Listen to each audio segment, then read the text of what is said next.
Bismillahirrahmanirrahim. Assalamualaikum warahmatullahi wabarakatuh. Selamat datang kembali bersama kami di channel Azril Hidayat. Teman-teman guru honorer sekalian, dalam informasi kali ini kami sampaikan bersumber dari Dirjen GTK, yaitu mengenai hal yang penting ya. Hal yang penting dalam hal ini merupakan petunjuk dari Dirjen GTK agar guru-guru yang masuk dalam prioritas pertama itu bisa mendapatkan keistimewaan-keistimewaan yang diberikan melalui Permen RB nomor 20 tahun 2022. Nah, seperti apa informasinya? Nah, silahkan bagi teman-teman yang baru menemukan channel ini, silahkan subscribe dan jangan lupa nyalakan lonceng notifikasinya. Terima kasih, kita ke pembahasan. Untuk informasi yang pertama ini kami sampaikan dari Instagramnya Dirjen GTK mengenai beberapa hal terkait dengan seleksi P3K guru tahun 2022. Jadi guru non ASN yang lolos passing grade tahun 2021 diprioritaskan pada seleksi ASN tahun 2022. Non ASN itu artinya adalah guru honorer di sekolah negeri yang sudah lolos PG. Nah, ini berdasarkan Permen tadi ya, nomor 20 tahun 2022. Nah, di sini ada sebuah petunjuk dari Pak Dirjen GTK, Pak Iwan Syahrir, mengenai hal tersebut, bahwa pelamar atau prioritas 1 atau guru-guru yang sudah lolos passing grade itu akan menjadi prioritas. Nah, namun mereka harus atau wajib hukumnya yaitu mendaftar pada tempat bertugas. Jadi banyak yang bertanya mengenai dengan hal ini, apakah nanti akan ada pendaftaran pemilihan formasi atau tidak, karena seperti berita yang beredar ya, guru-guru yang lolos passing grade nantinya akan ditempatkan oleh Kemendikbudristek. Nah, di sini melalui pernyataan Pak Dirjen GTK bahwa pelamar itu harus melamar atau harus melakukan mendaftar di sekolah tempat yang bertugas atau sekolah induk ya, yang sesuai dengan sertifikat mendidik atau kualifikasi akademik yang dimiliki atau ijazah ya. Nah, ketika misalkan tidak ada, artinya di sekolah induk tidak ada formasi atau sudah terisi di tahun 2021, kemudian bagaimana? Nah, di sini prioritas 1 itu kemudian melamar atau mendaftar ke sekolah lain yang masih tersedia kebutuhannya. Nah, ini adalah Pak Iwan Syahrir ya. Jadi jelas prioritas itu wajib mendaftar. Prioritas 1, 2, dan 3 wajib mendaftar untuk masuk di sekolah induknya atau tempat mengajarnya ketika masih ada formasinya. Kemudian ijazahnya itu linear, akan tapi jika tidak maka melamar di sekolah yang ada formasinya. Kemudian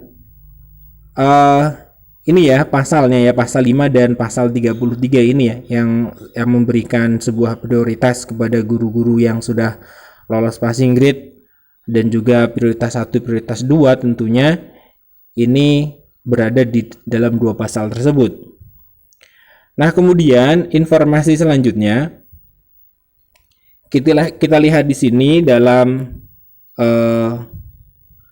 sebuah berita yang dilansir dari jpnn.com ya, bahwa ini senada dengan instruksi dari Dirjen GTK mengenai P3K tahun 2022 nanti bagi prioritas ya. Nah, di sini Bapak Iwan Syahrir itu mengatakan bahwa pelamar prioritas 1 wajib mendaftar sekolah induknya. Ini di sini ada keterangan yang lebih jelas. Dengan catatan sepanjang tadi ya, kualifikasi pendidikannya atau sertifikat pendidiknya itu sama dengan formasinya. Nah, ketika di ayat 2 dijelaskan dalam Permenpan ya, jika tidak tersedia maka yang sudah prioritas 1 tadi itu melamar ke sekolah lain yang masih tersedia kebutuhannya. Nah, kemudian Bapak Iwan juga menjelaskan pemilihan sekolah merupakan keberminatan pelamar untuk memilih tempat bertugas apabila diterima sebagai guru ASN P3K. Jadi teman-teman itu nantinya merupakan keberminatan pelamar. Pelamar itu mau masuk di mana yang nantinya kemudian akan menjadi tempat tugasnya ketika sudah menjadi atau sudah diterima sebagai ASN. Nah, Pak Nadiem Makarim juga menambahkan solusi terbaik bagi non ASN yang telah mendedikasikan dirinya untuk mendidik peserta didik ini melalui Permenpan tersebut ya. Ini terus semangat, manfaat peluang, ini adalah pesan dari Mendikbud Nadiem Makarim. Kemudian kita lihat di informasi selanjutnya bahwa 193.954 guru yang lulus PG tadi diprioritaskan ya, kata Pak Nadiem, ini pasti akan diselesaikan dulu di tahun 2022 ini. Nah, kemudian diterangkan pasal 32-nya bahwa seleksi kompetensi prioritas 1 menggunakan hasilnya yang hasil PG di tahap 1 atau tahap 2 ya. Ketika sama formasi yang dilamar di seleksi P3K 2021 tahap 1, tahap 2 maka digunakan yang tertinggi. Jika kemudian formasinya berbeda maka digunakan di seleksi yang tahap kedua. Nah, ini informasi pentingnya. Jadi teman-teman ini menjawab beberapa pertanyaan ya.